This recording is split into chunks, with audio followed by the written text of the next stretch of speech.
Hi, I'm Dan. I think that half of what we think about thinking is wrong. And I don't think I'm alone.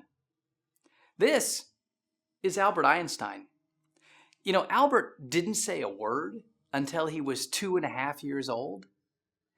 His nanny had a word for Albert. She called him stupid. You see, what's happened is that we've come to associate someone's ability to talk with intelligence. Now, there's some truth to that, but that is far less than half the picture. The fact is that all of us are of two minds. One part of our mind sees the world in terms of bits and lines and sequences and words. And the other part of our mind sees the world in terms of wholes and maps and pictures. Now, we typically call that first half our verbal mind and the second half our visual mind.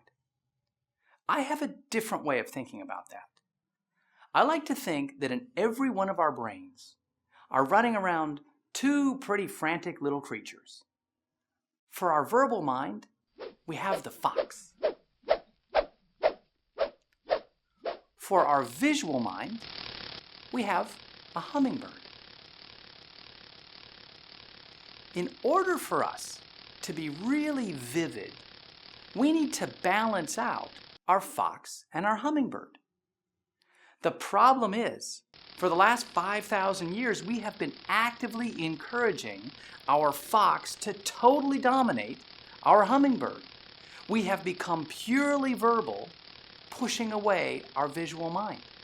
But in order to be balanced, we've got to give our hummingbird the confidence to get back on that balance. We've got to give her a perch to sit on.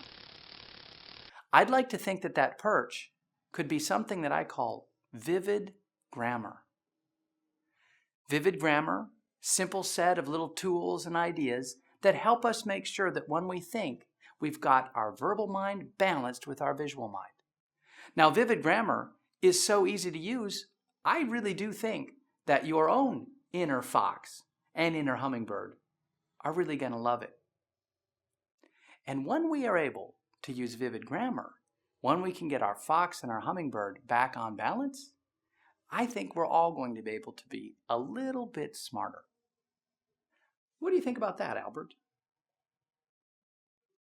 Vivid grammar. Be double-minded. That's another tool in my new book.